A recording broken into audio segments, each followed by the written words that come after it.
I want to bring in presidential historian and friend of the Kennedys, Douglas Brinkley. First of all, Douglas, I'm so sorry for your loss. This is incredibly painful to be thinking about. I mentioned what this family has gone through.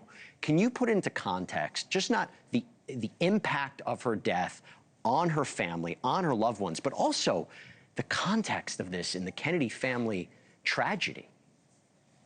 Well, really, her death is America's loss. And as you mentioned, on November 22nd in the New Yorker, her essay really reverberated all over the world because of the way she confronted her battle with a rare kind of leukemia. And we all are touched by not just any kind of cancer. All of us, you and I, know so many people that have died from it, and we're constantly trying to do a moonshot, cancer, et cetera. And she had courage on November 22nd, and it was, not incidentally tied when John F. Kennedy was assassinated in Dallas, her grandfather, and came forward in such a matter-of-fact way, and took a swipe at Robert F. Kennedy Jr. Because of his over cancer policy in the United States. But it's a family that's had a lot of tragedy.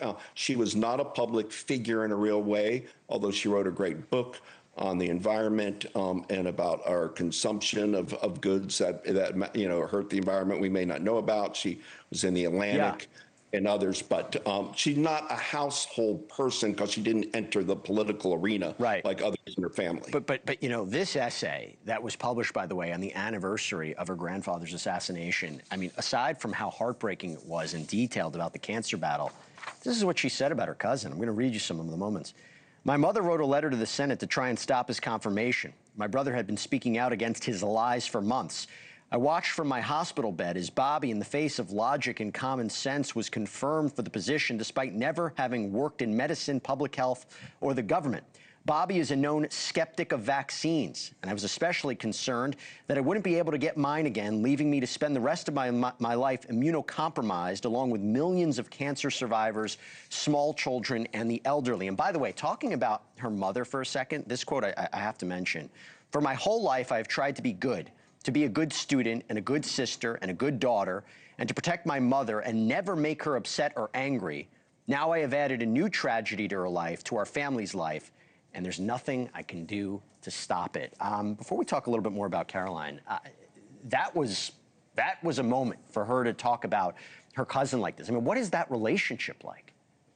Well, it's, of course, she's gone now, but Robert F. Kennedy Jr. was one of the great environmental legal figures in recent U.S. history. So she was in the same field, environmental journalism in many ways, but they completely departed on when it comes to public health, the role of the CDC, backing kind of the American Medical Association and science. Bobby Jr., as we all know, has an orthodox view on vaccines and everything else. So it was a bow, an arrow shot across the bow when she put that down in writing in November, knowing that she may not have that long to live and wanted to be on the public record. It was a bit of bittersweet fury. I'm sure, though, Robert F. Kennedy Jr. is mourning today. I'm sure he know that, he loves her. Politics can be brutal, but she wasn't going to be muzzled and stood up for her, views on what should be public health and environmental justice, and also how do we make sure we keep Medicaid and Medicare and people in need, getting the health care.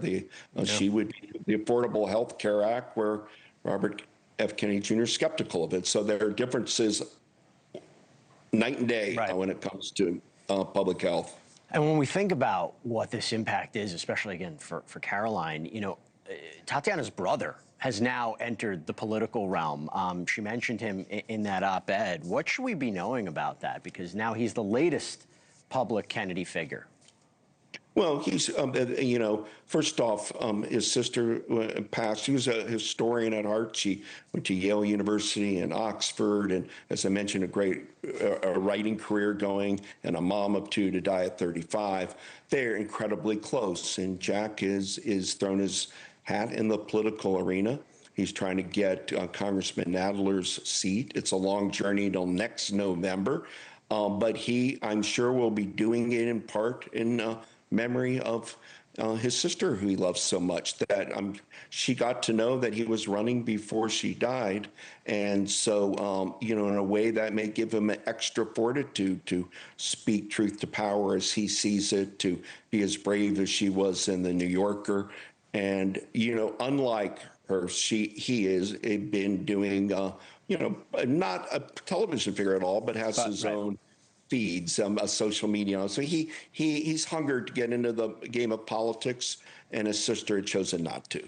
Yeah, no, he's definitely making waves on social media for sure.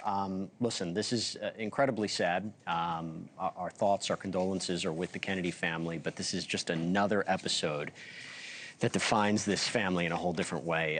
Douglas Brinkley, thank you so much for taking the time. Not just in the Schlossberg family, too, not just 100%, 100%. Yeah, we always need to remember that, because Ed, Ed Schlossberg, amazing dad, and did such a good job teaching her, raising her, and the love there was just intense. I appreciate mentioning that 100%. Thank you so much. Really appreciate you taking the time, and I'm sorry for your loss. Thank you for watching. Subscribe below and download our NewsNation app right now on your phone, and you will get fact-based, unbiased news for all Americans.